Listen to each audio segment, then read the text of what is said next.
Hi guys, welcome back to Vesplanation. So today we're going to be talking about pyometras. It's something I see quite often in the ER actually. We're going to talk about what pyometra is, who's affected by it, how they get pyometras, and then how we diagnose it and the treatment options for it. So first we're going to start out with what is a pyometra. Pyo actually means pus, and then metra means uterus. So this literally translates to a pus-filled uterus. The animals that most likely get this, we're going to talk about just dogs and cats. There are lots of other animals that can get this, but dogs and cats that are intact females, meaning they have not been spayed or not been fixed. And then usually it's the older females. I typically see them over 6 years old, but any age can get this as long as they've been through heat cycles. So, like a 2-month old puppy wouldn't be able to get it because it hadn't actually gone through a heat cycle. But the youngest one so far for me has been a 9-month old puppy that has had a pyometra. But it's not very common. It's usually going to be the older females that end up getting this. And that's usually because there is a certain hormone that helps make all of this happen, and that's called progesterone. And we'll talk about what progesterone does in a little bit, but they've had so many heat cycles and so much progesterone acting on their uterus that it makes it a really good area for a pyometra to occur. So I'm going to do a quick anatomy for anybody who's watching this on YouTube. You can see my terrible drawing. I'm sorry. But anybody listening in, I'm just going to go over the anatomy really quickly. So you have the vagina that goes into and attaches essentially to the uterus. The uterus has a cervix that is either open or closed, and then it goes into this Y-shaped inside the body. So where the cervix is roughly about where like the pelvis is, and then inside the abdomen and is where this Y shape is to the uterus. They go to each one of the kidneys. They're touching each one of the kidneys essentially. And then on top of that uterus is going to be the ovary. And the ovary is what produces all the hormones to make ovulation happen and also to make pyometras happen as well. But the essential thing is to know that we have this big Y-shaped uterus that's in the abdomen. We have the body of the uterus, which has like the cervix that attaches to the vagina. So that's going to be important later on when we talk about what the treatment options are. And I'll go over that again later. But let's talk next about how does pus get into the uterus? Because, we see pus is in there, but how did it get there in the first place? So there's quite a bit of different things that can happen. Usually this is going to be from a bacteria. There are lots of different ways that bacteria can get in there. Technically, the uterus itself is sterile. It has no bacteria in there. That cervix keeps everything out. But the vagina actually does have normal bacteria to it. If they didn't have normal bacteria, it would actually cause a lot of yeast infections instead. So it normally has bacteria in there. But sometimes you could have other things that happen. You could have bacteria from the vagina go up into the uterus. You can have diarrhea that occurs, and that diarrhea just drips down from the anus into the vagina and goes up into the uterus, and that creates an infection. You could have lots of different other scenarios. We'll talk about again some of those later on. But basically, to know that bacteria goes from the vagina up into the uterus, causing this bacteria in a place that's normally supposed to be very sterile without any bacteria. The other thing that happens is that we have to have the female go into heat. So when they're not in heat, their cervix is closed and nothing goes up in there. So all that bacteria in the vagina, it's not a big deal. But as soon as that cervix starts to open or we start to get a good blood supply going, progesterone comes in to tell the uterus that we're ready to go into heat. So progesterone does a couple of different things. It helps the uterus swell up to prepare for pregnancy. So it makes it much larger. The other thing is it has a large blood supply that goes to it as well. So we have a ton of blood supply going there. It also makes it an ideal place for bacteria to want to go to. So it'll ascend or go up from the vagina into the uterus. The other thing that progesterone does is it stops the uterus from contracting. So it tells it to stay open, make a really moist area, and then don't contract. We're essentially like preparing for a baby to go in there because it's waiting for that to happen. That's what the body's trying to do, and that's what progesterone is trying to do. But all of those things that are preparing for a baby are also really lovely for bacteria. They love it. So we have bacteria that goes up into there. White blood cells come in because that we have that really good blood supply. So we have a lot of white blood cells that come in that are trying to attack all that bacteria, but can't. And then we have a bunch of the cells from inside the uterus that are dying off as well. So now all of that bacteria and white blood cells and those dying cells from inside the uterus are all combining to make pus, essentially. This usually happens about 4 to 8 weeks after going into heat, but I've definitely seen it at other times as well. That's just the average is 4 to 8 weeks. I've definitely seen it as well at 2 weeks after going into heat. Now, the next question I would ask would be like, if there's pus in the uterus, how does that make it sick? If it just stays in this uterus, why are they getting sick? The reason why is that there is bacteria that's starting to create a ton of toxins in it as well. Those toxins leak across the walls of the uterus into that really nice blood supply that's been created. And now blood supply goes everywhere, right? It goes all over the body. So it can go to the brain and the kidneys and the lungs, and all that bacteria is just spreading everywhere. And that is what makes them sick as well. There's also the fact that we have a large amount of pus that's in there that's filling up the uterus that could make them ill. And again, we'll talk about that in just a bit. But now all those toxins are going to all the organs, creating a havoc and making them very ill. So what are the clinical signs that we're going to see? Now there's two types of pyometras. One is called an open pyometra and one is called a closed pyometra. So we'll talk about the open pyometra first. The open pyometra is where the cervix is open. The nice thing is that when they do have an open pyometra is that this is the lesser of the two evils. We don't have to worry so much because all this bacteria and pus and stuff that's developing in the uterus can also leak out of the cervix as well and into the vagina. So a lot of times the first clinical sign that people will see at home is that their female pet is actually leaking this like yellowish or whitish fluid. That's a good indicator that there's probably going to be infection in there. Some people mistake it for just being a urinary tract infection, but it's actually like a much bigger deal than that. It's usually going to be a pyometra. Not to say that you can't just have a urinary tract infection. I've definitely had that, but it's usually going to be a pyometra. Like I said, clinical signs is the first thing you're probably going to see that pus coming out. The other things are they might be lethargic, so just like really depressed and not really wanting to do anything. You might see that they're not wanting to eat and maybe vomiting as well. Those don't always occur though, because with that open pyometra, all that pus can start to come out. It doesn't all come out. It's just that it spills over and leaks. If you were filling a cup of water and if you just kept filling it, that cup of water is eventually just going to spill over and you're going to see all the water on the table. So it's the same thing is that pus is filling up the uterus, but the uterus isn't getting gigantic. It's just filling up as much as it could possibly stretch in a normal instance and then spilling out through the vagina instead. So because of that, they don't always get lethargic or inappetent, so not wanting to eat or vomiting, just only sometimes. The other kind of pyometra we see is called a closed pyometra. So that is where the cervix is closed. So that bacteria is able to go up into the uterus, but nothing can get out. That cervix is now closed. So that uterus fills up and it stretches really large. They can get really big to the point where I've definitely had to have two hands to get one side of that uterus out. So it fills up really large. That's really uncomfortable for them. They have tons of bacteria in there, tons of white blood cells. So some of the clinical signs we'll see from them is one, they are much sicker. Like you know that they are sick. They feel terrible.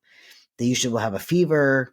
They'll be lethargic. So again, not wanting to do anything, not wanting to move. They're vomiting. They're not wanting to eat. They're drinking a ton of water and then also like peeing a lot as well.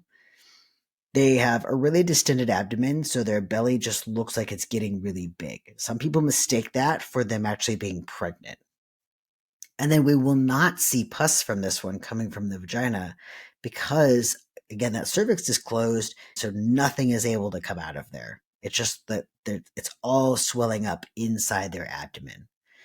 We always will do blood work on them, and some of the blood work abnormalities you might see for our closed pyometras are going to be that they either have a really high white blood cell count because their white blood cells are there to fight off infection, and so they'll create a lot more of them so that way hopefully they can send it to the uterus to be able to fight off as much infection as possible, or at least into the bloodstream to fight off infection. Or the other thing is you might see a really low white blood cell count. And that's because all those white blood cells that the body has made are now put into that uterus to try to help fight it off as best as they can. They've actually done a study that showed that if the pet does have really low white blood cells, they're more likely to be sicker. Like they get something called a peritonitis, which is an inflammation of the lining of the abdomen. So all those organs become really inflamed inside the belly.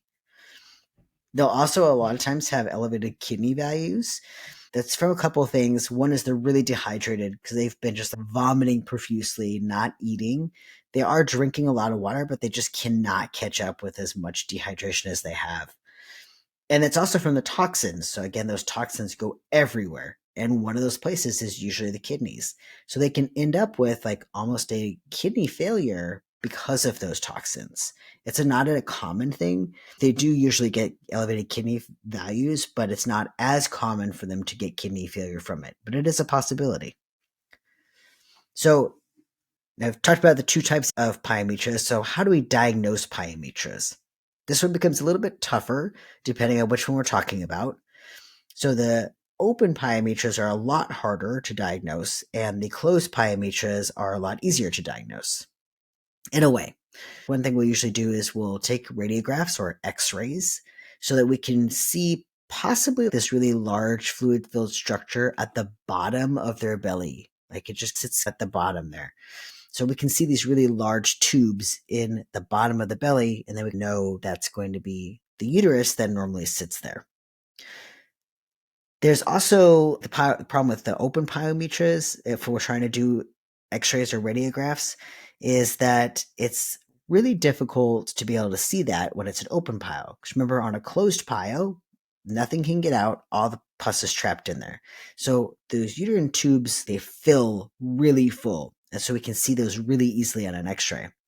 Versus the open pyometra, it's a much harder to see on an x-ray because, again, they're not filling more than they normally would. They're not swelling more because all of that's just pouring out because that cervix is open. So not as easy to see those. The next easiest way to do it is to look at an ultrasound. On ultrasound, that's usually my first go-to for our pyometras, but not everybody has an ultrasound. For ultrasound, we're looking for that tubular structure inside the abdomen. I'm literally looking for this little body that's right here underneath like where the bladder would be. And then I'm also looking for that Y-shaped uterus and seeing if it's really large and if it has a lot of fluid in it. Even if it's a open pyo, I can still see that much better. I can still see that it's larger than normal and that it has fluid filled in it. So if I see a uterus that's bigger than it normally should be, and that it has like a lot of pus coming out of their vulva, then I know that they are going to have a pyometra, an open pyometra, versus if it's a closed pyometra and I look on ultrasound and it's a really large structure that has just tons of fluid in it, then we know it's most likely going to be a closed pyometra. I will say one of the harder things, though, is that you have a lot of structures that all sit in that area too. You have the colon that sits in the same area as your uterus. And if that has a lot of fluid to it, again, it's going to make it a little bit harder for us to tell if it's the colon that has a lot of fluid in it or if it's the uterus that has a lot of fluid in it. Most veterinarians can tell because there's layering. It's the best way can describe that. It's like a layer of a cake in the colon, but it doesn't have that in the uterus. But I've definitely had it to where that colon was so distended with fluid that I couldn't even see those layers and didn't know if it was a pyometra or not. So it's not like 100% test. I always tell people there is no test that's 100%. That's one of those. We take our best guesses based on what we see on our diagnostics and our physical exam, and then determine what it most likely is going to be. Now, once we've diagnosed them with a pyometra, how do we treat a pyometra? And what are the pros and cons of each one of these treatments? Usually, the number one treatment is going to be surgery. It's called an ovariohysterectomy. Ovario means ovaries, and so hysterectomy is to take out the uterus. So we're taking out the ovaries and the uterus. Just a quick side note on this, this is not the same as tying tubes in humans. So, some people get those mistaken. There's not something you can undo with this, like literally it's taking everything out. So this is a really complicated spay.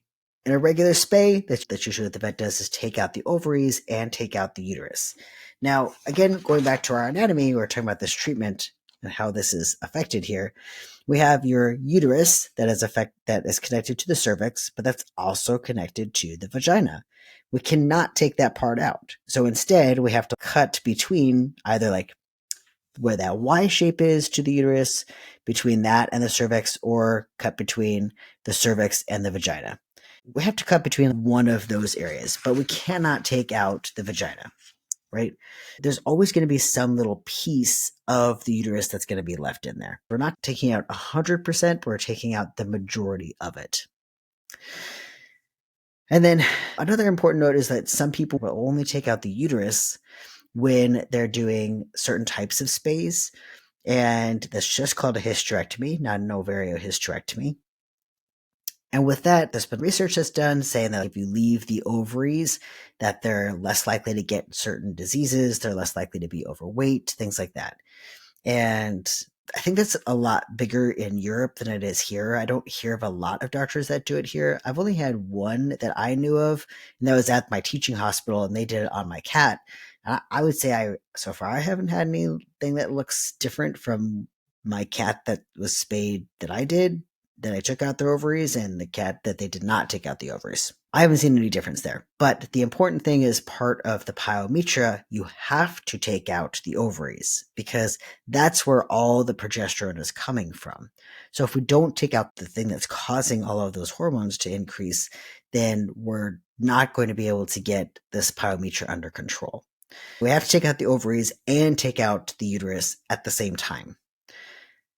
We also are giving them things like antibiotics and pain medications because remember there's bacteria that's in there. So we need to make sure that we get rid of all the bacteria that we can through that part that we cannot take out that's right above the vagina and also in the bloodstream because we know that a lot of that stuff can go in the bloodstream as well. So we want to try to get all of that under control as much as possible. Giving them fluids to rehydrate them and bring down those kidney values. A lot of these things are done prior to doing the surgery because we want to make them as stable for surgery as possible. We don't want to rush into a surgery, but at the same time, we have to be really careful as to how long do we try to help support them and get them stabilized for surgery. That pus is still in there and they cannot heal until that pus is out. So we really have to make a decision as to when it is safest for that pet to do that, which means that we might be doing stabilization before surgery, during surgery, and after surgery. So this is much more complicated than a spay because a spay you usually have a healthy pet that's going under anesthesia. We're doing the same procedure. We're still taking out the uterus and the ovaries, but the uterus is much more friable. It's like more likely to break down when we're doing a pyometra surgery than we're doing just regular spay. And during a spay, I don't have to stabilize them during surgery. I don't have to stabilize them after surgery. They usually do just fine. Versus, like I said, our pyometras, I have to stabilize them before, during, and afterwards. So it's a much more complicated ordeal. We do usually hospitalize them afterwards. I would say not every hospital does that. I think that some hospitals just try to do it very early. That way they don't have to hospitalize them for overnight care, like at regular general practices. But since we're 24 hours, like this is done all hours of the day and night. So usually they do stay on fluids and pain medication and antibiotics through the IV after their surgery is done as well. And then depending on how bad it is, sometimes they'll also ask for something that's called a culture and sensitivity. It means that we take a sample of the pus that's in the uterus and then we send that sample out to the lab. They grow that sample to tell us what bacteria was in that uterus. And then they also tell us the best antibiotics for that bacteria. So the reason why is because we have to just take a wild guess a lot of times. We're guessing as to what bacteria is most likely in that uterus. And then from there, we're guessing as to what the antibiotic is that will most likely fix that bacterial infection. We don't always know. So a lot of times it's just our best guesses. And if we do this, where we take this culture, we still send them home with antibiotics, but then we call later on and say, maybe, yes, we were on the right antibiotics, no worries, we don't have to worry about changing it. Or, you know what, it wasn't the bacteria we thought it would be, and therefore we need to change our antibiotics to a different antibiotic to make sure we get rid of this infection completely. And that's unfortunately isn't something that happens right away. It takes time to grow bacteria. There's not some way to make it grow faster. It grows when it grows. To send it out, I always tell people you'll hear from somebody in 1 to 2 weeks sometimes before we actually know if this is on the correct antibiotic or not, but still sending them home with antibiotics. Usually after surgery, after they've been stabilized, before, during, and afterwards, as soon as they're eating, they're usually ready to go home. There are definitely cases. I've had one case recently that their kidney values were off the charts before the surgery was even started, and it was still high by the time the surgery had ended. And so that dog ended up having to stay in the hospital for, I think, 4 or 5 days, if I remember correctly, before it was able to go home. So we needed to get those kidney values under control, and we needed to get that patient eating. Ideally, they're only there in the hospital for about 24 hours. And that way they're able to go home, eat, and go back living normally again. Now, like I said, that is the most common treatment. It is really quick. The pros of this is it's going to be really fast that we're able to resolve this. Surgery only takes 30 minutes to an hour, typically, in order to be able to take out that uterus that has all that pus filled in it.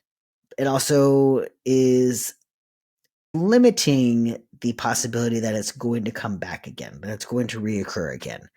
So as long as all of the ovary was taken out, they most likely will not get a pyometra again.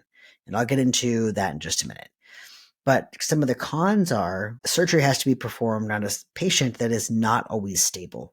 We try to stabilize them as much as we can before surgery, but sometimes we don't have that luxury and we have to take out that uterus immediately. And so sometimes we have to perform the surgery on a pet that's not as stable under anesthesia as we would like them to be. There's also a risk of rupturing this already friable uterus. Like I said, I've had that are just giant, and that I've had to use 2 hands to be able to pick up just one piece of that uterus.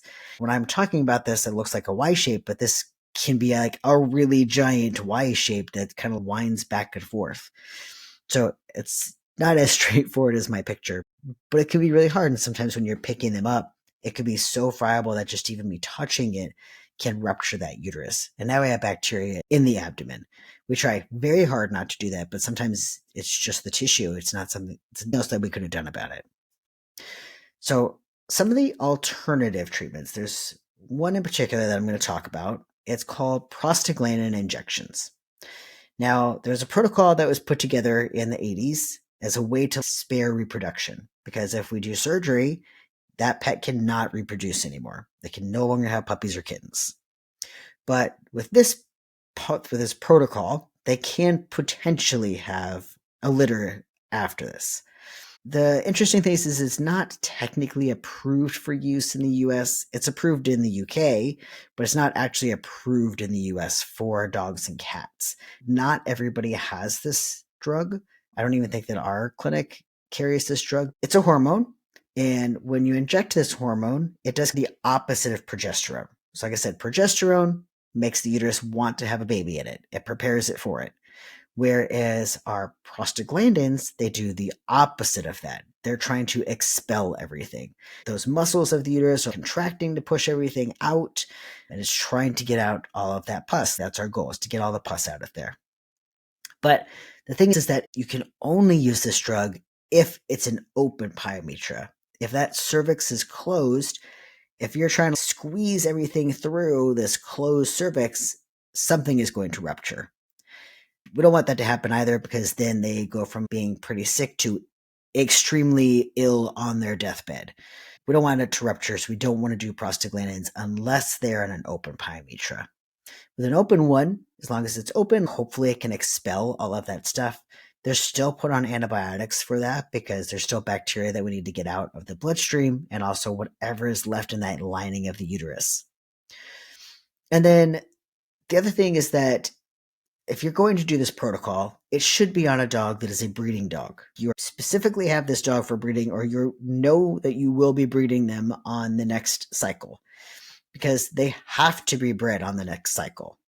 If they're not, then there's a 77% chance that it's going to occur again on the next cycle.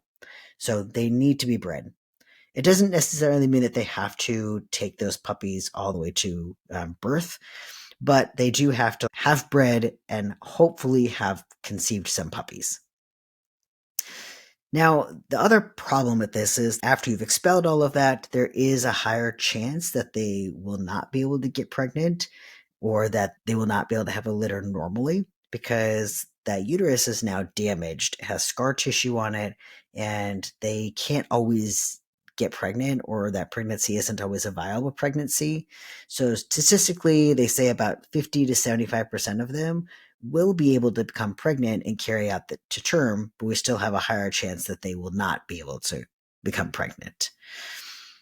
It's also recommended during that time that they are hospitalized when you're doing those injections. The reason is because that uterus is contracting. For anybody who had to do, I think it's Pitocin, if I remember correctly, for any people who have had a baby and had to expel that tissue afterwards, that's what they use, is Pitocin, and it contracts the uterus. And from what I saw my wife had to go through, that was pretty painful.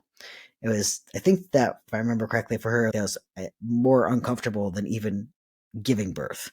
That's what this is doing. It's contracting the uterus constantly to try to push out all of that stuff. So we want to give them really adequate pain control if we can. So again, we want to hospitalize them if possible.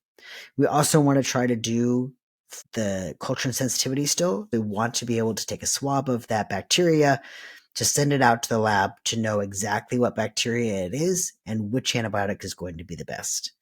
Some of the side effects of this drug, we have to remember that this isn't just working on the uterus. That's just a hormone, and hormones can work in lots of different places, not just the one place that we're thinking of, which would be the uterus.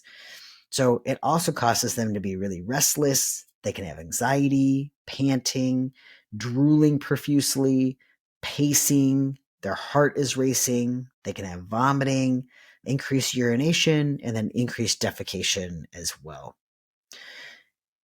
If somebody says, hey, I can't hospitalize, but I can do these injections and I know I'm going to be breeding my dog on the next cycle, then I just warn them about what the biggest potential side effects can be. And those big life-threatening ones are going to be things like respiratory distress, so they can't breathe very well, ataxia, which means that they're really wobbly, or muscle tremors, so that they're just like constantly shaking. Those are actually signs of them being septic, and we need to have them hospitalized immediately for shock. We need to put them on fluids, and now we have a lot more treatments that we have to do. If that's the case, then likely they also will not be able to breed. They're going to have surgery as soon as they're out of shock. So some of the pros of doing the injections are going to be that you can have future pregnancies. If we do the surgery, then there are no future pregnancies. That's it. The uterus is gone. But with this one, you can have future pregnancies. And they usually say almost every heat cycle, she should have bred, so that way you decrease the chances of her having this pyometra. And then as soon as you get to a point to where you know that you don't want any more puppies, spay her at that point. You're also avoiding surgery, at least for right now. Like I said, you probably will want to spay her right after her last set of puppies, because we know that statistically she is more likely to get a pyometra. Some of the cons, though, are pyometras are more likely to occur. Like I said, if she's not bred for each one of those cycles, then the pyometra is more likely to come back. It takes a longer period of time to resolve, so surgery is going to be 30 minutes to an hour to take out the uterus, hospitalized for 24 hours, versus this can be anywhere from 1 to 4 weeks for this to resolve just using the injections. There's also a possibility of uterine rupture still. So if that cervix closes up, or if there's so much force and that cervix is not fully open, that uterus can still rupture. And if it ruptures, then again, we're in the same position that they become extremely ill because all of that pus is now leaked into the abdomen, causing what's called septic peritonitis, meaning that all that bacteria is just creating havoc on everything inside that belly. The other thing is that if somebody is pregnant at the house, I usually warn them about this because it can cause pregnancy loss even for women. So for a human woman, you do not want anybody who's in the house who could potentially be pregnant to handle this product. It even causes pregnancy loss in dogs and cats. So we also have to be really careful to make sure a bunch of discharge that's coming from the vagina that we check to make sure that they are not pregnant. Because if they are, we're going to abort that pregnancy by doing that, unfortunately. I think that the biggest con is that it doesn't always work. So sometimes given the injections, you've given these injections for 3-4 weeks, and at the end of that, you still end up having to do surgery because it didn't work. So we just never know who is going to work with and who is not going to work with. I've only had to do it a couple of times, and I think 2 out of the 3 it did work on, but that third one it definitely did not work, and we did it for that 4-week time period. We knew which type of antibiotic to use. We were on top of everything, but it just still didn't work. I'm going to talk a little bit real quick about a special note for cats. So a lot of the same stuff applies, but there's a couple of differences with cats and dogs.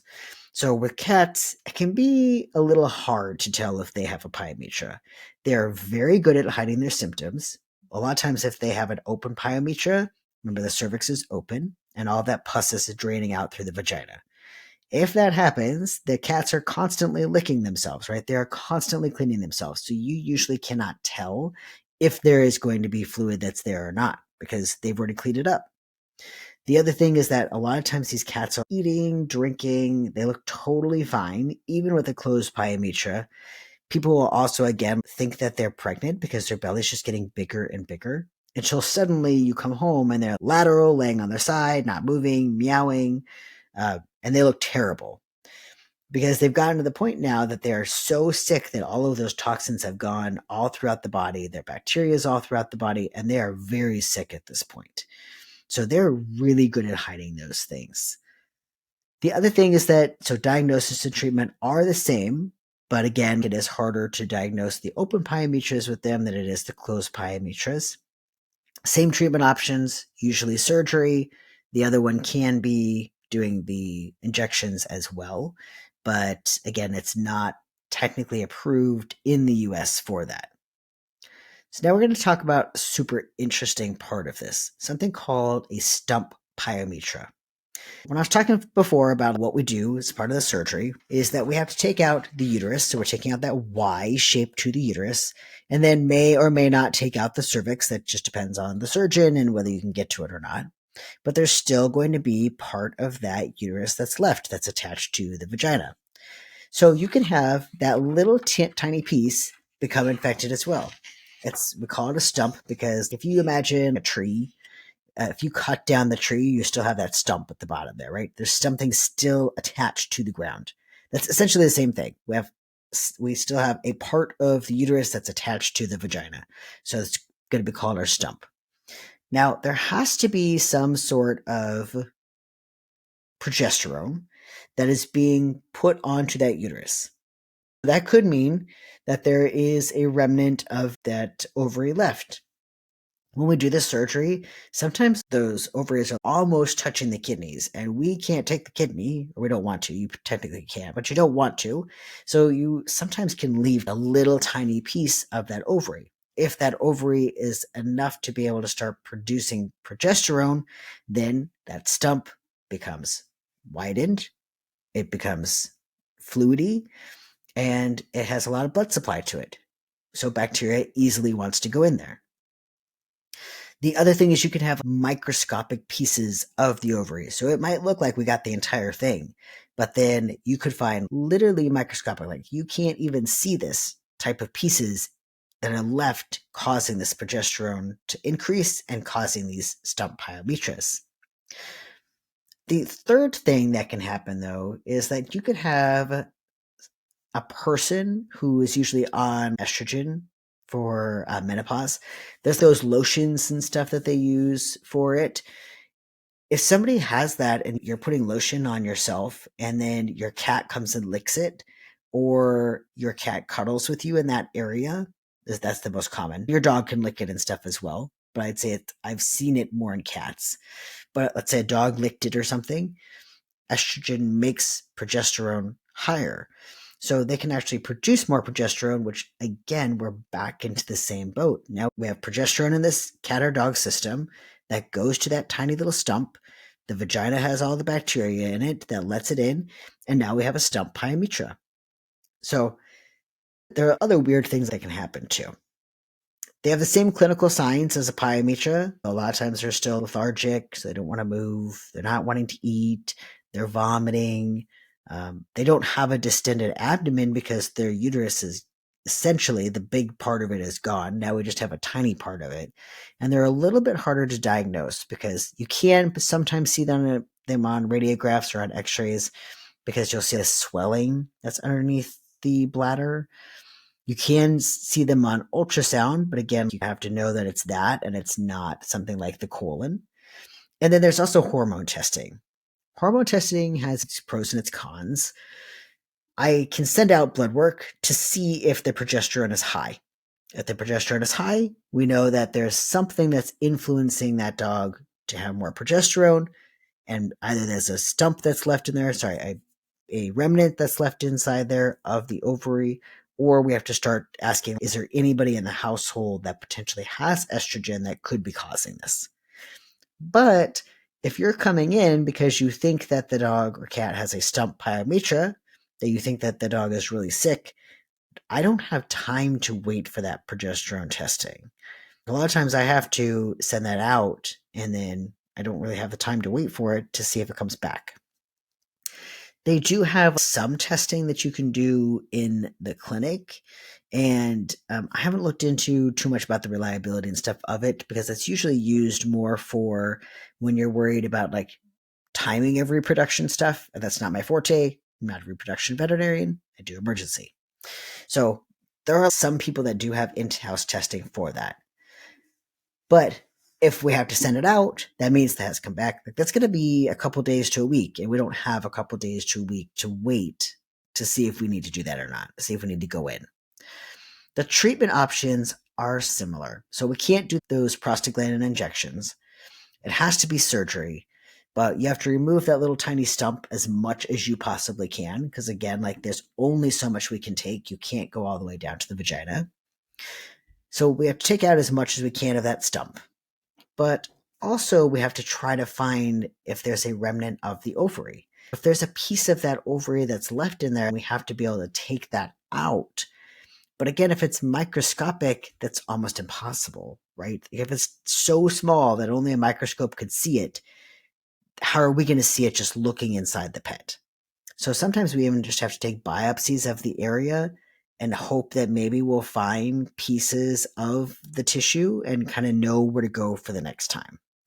Sometimes we also send these out to surgeons to be able to do because it can be like so difficult to find them that sometimes we need somebody who that's what their job is to do surgery all day, every day. Sometimes we need those surgeons to be able to go in and look for it as well. All right. So now I'm just going to talk about some of the frequently asked questions that I get. I've had people ask me, is there anything else that can cause a pyometra? And so technically, yes. This usually goes for breeding animals. Sometimes they'll be given injections of progesterone, like long-acting progesterone, to try to help delay or suppress their heat cycle so that they can get the timing right for their breeding. It can also be due to postpartum metritis. What that means is that after the dog or cat had puppies or kittens, they can get inflammation or infection of the uterus afterwards. So you can have it like a couple of weeks right after they've had puppies or kittens because of that. Because that cervix is usually open still while they're having those puppies and kittens. It can also be due to administering estrogens. We talk about like the estrogen creams from like people who had estrogen on them, but also people have been known to give estrogens, which promote more progesterone. Again, pushes us into this state where pyometras like to happen. And it's usually given to prevent pregnancy. I hadn't ever heard this term before, but apparently there's something that they call the mismate shot. But that's essentially like giving them estrogen to prevent a pregnancy. And then the next question I have is, can pets die from this? So, yes. It again depends on what type of pyometra. An open pyometra, they're not as likely to die, but a closed pyometra, they are more likely. And I definitely get a lot of people ask, can I wait to see if my regular veterinarian can do it the next day? If it's an open pyometra, sure, you will give them antibiotics. You just know that you're running a risk, and hopefully your vet can get her in tomorrow. That doesn't always happen, though. I definitely know that regular veterinarians have a really busy schedule. They're usually backed up on all their appointments or their surgeries. They have a very specific set number of surgeries. So if somebody cancels, then great, then you might be able to get in. But don't be surprised if they're like, hey, we just have too packed of a schedule. There's no way we can take on this extra surgery. And so you might end up back in the ER after that as well. So we really don't want to wait on these. We want to get that out as soon as possible. The longer we wait, the worse it's going to get. Now, for a closed pyometra, if I have a pet parent who comes in and is, hey, I can't afford this, or can I wait until my regular veterinarian opens in the morning and then I'll do it with my regular veterinarian? I am less likely to say that's okay because these pets are usually much sicker. They usually need immediate care. Like they usually need to be stabilized and they need to have surgery done immediately because if not, they're going to become very sick and now you're going to be in a worse situation than you were before. So for closed pyometras, I usually say don't wait. It needs to happen pretty quickly. Another question I get is, well, if this is just an infection, why can't we just use antibiotics alone? Don't do surgery. It's a totally valid question, right? Because I'm like, hey, this uterus is filled with pus, with tons of bacteria. So you would think that if there's tons of bacteria, we just give something that fights bacteria, right? We just give antibiotics. The problem is that there's so much pus in that uterus that there's no way that antibiotic, no matter if I gave it IV or if you gave it by mouth, there's no way that it can penetrate all that bacteria that's in there. And get through all the dead cells and get through all the white blood cells. It cannot penetrate all of that. So yes, we do need antibiotics, but this is going to be, we need multiple things to help cure them. We need antibiotics and we need to have surgery or the injections if that's the route the owner decides to take. And then another question I get is, how do I prevent a pyometra? So really the only way to prevent a pyometra is to spay them. There are lots of people who do not spay or reasons for people who do not spay. There have been so much controversy around this. They've done studies to try to figure out what the benefits of not spaying versus spaying was, which diseases will occur because you didn't spay versus which diseases occur because you do spay. Does behavior become an element in this? If you spay, does it actually change the behavior of dogs? This is a huge topic of debate, even in the veterinary community itself. One of the things I will say is that, yes, it does prevent a pyometra, absolutely, but you can potentially get that stump pyometra like I was talking about. It is a rare thing, but it is a possibility.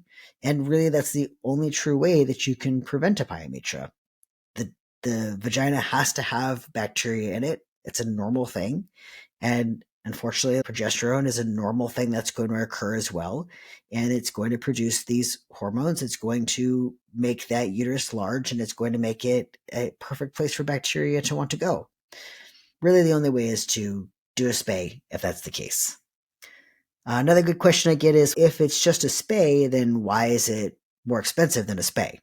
Like I said, this isn't just a spay. This is a very complicated spay. It takes a lot of effort to get that pet stabilized before, during, and after. It's a lot more medications that we're using. It's not just a simple spay. Yes, it is a spay. It is that procedure, but it has so much more that goes into it. Another question I get is, can my dog or cat have a litter of puppies or kittens after having surgery from a pyometra? So that's a no. No, As long as that uterus is gone and those ovaries are gone, there is no way to have puppies or kittens after that. There's just nowhere for them to grow. So no, they cannot. And then I had this question asked to me a couple of weeks ago, and I thought this was an interesting question. So somebody asked me, do all veterinarians spay and neuter their pets? So you would think that the answer was yes, right? Because we have so many people who are in the fields who are like decrease animal population and stuff. That's not actually true. There are a lot of veterinarians who don't spay and neuter their pets. There are multiple veterinarians just even at my own clinic that don't spay or neuter their pets.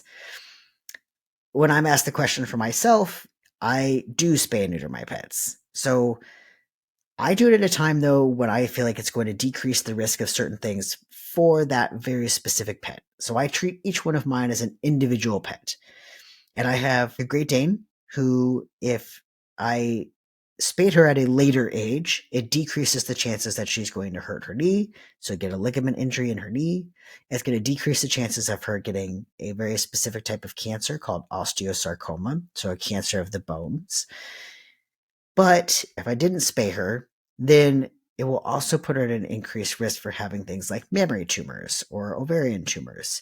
So I had to pick a time that I felt was going to be the best for her. Like, when am I going to decrease the chances of her getting things like mammary tumors? And when am I going to decrease the chances of her getting things like osteosarcoma? And it's going to be different for each type of pet. Golden retrievers, we worry about hemangiosarcoma. They're very prone to that, which is a type of cancer of the blood. At what age is it best to spay those dogs? Giant breed dogs are going to be more affected by certain cancers than small breed dogs. There's a lot of things that plays into each one of these elements. It used to be that we said every pet by 8 weeks old, 6 months old should be spayed or neutered. But that's not necessarily the case. I think that it should be done at a time that's going to be beneficial for them. And I won't get into that because, again, that's like not an emergency thing. That is more like a general practice thing.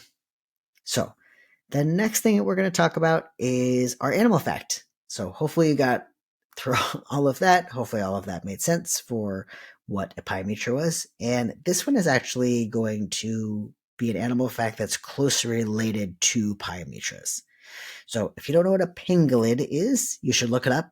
It looks like an anteater that has scales. That's actually what their name means, is a scaly anteater. They have a lot of cool features to them, but they're really only found in Asia and Africa. So 4 species in Asia, 4 species in Africa. What they do is that they have all these scales, right? There's just scales everywhere. They roll up into this little ball as their defense mechanism. It's like their little shield. It's so that they can shield their stomach and their face, because those are the 2 areas that don't have scales on them. So they just roll up into this tight little ball. These scales are so tough that a lion could not even bite through them. So they are really tough. The hardest part about this, though, is that also means that they are so delicate that if a person just comes and picks up the little ball, they could just take it with them. A lot of poachers tend to grab the little pangolins and then take them for their scales.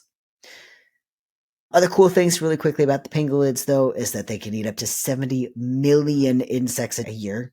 That's ants and termites. I would love to have one in my yard.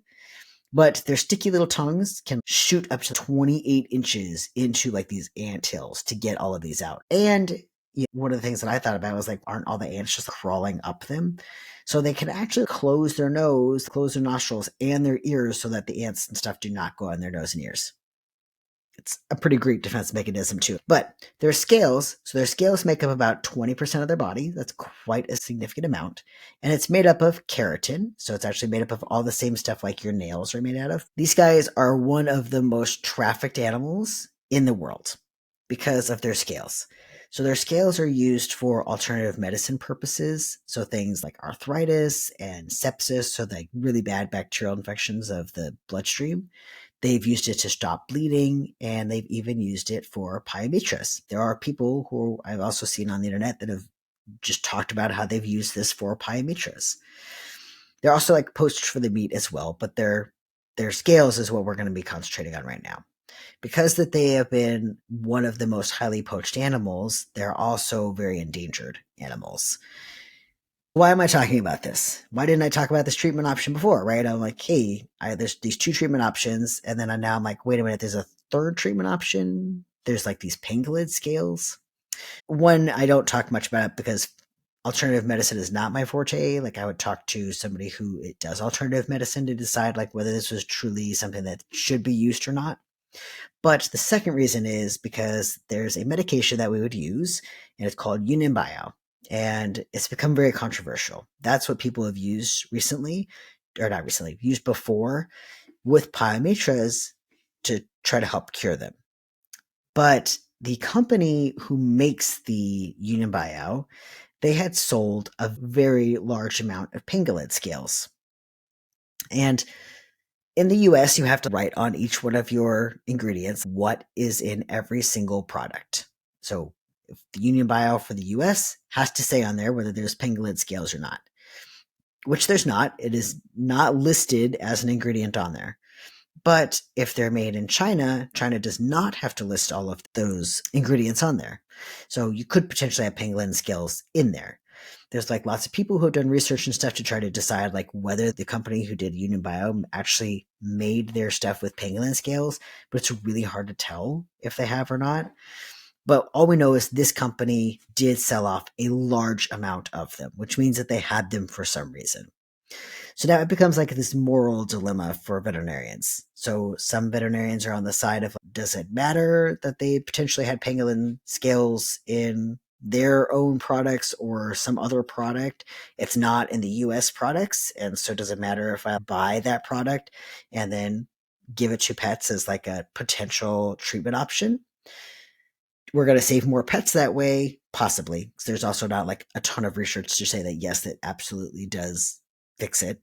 But are we going to save more pets that way? And we don't really care as much about the pangolins and that they're potentially going to be extinct? Or do we go the route of thinking, I don't want to use this treatment option because of the fact that we don't want to make the pangolins extinct. We don't want to keep poachers in business. And so we don't want to buy that product, even though it could potentially save some of our pets. So that's a really hard thing. So you'll see some veterinarians will have Unibio and some veterinarians will not.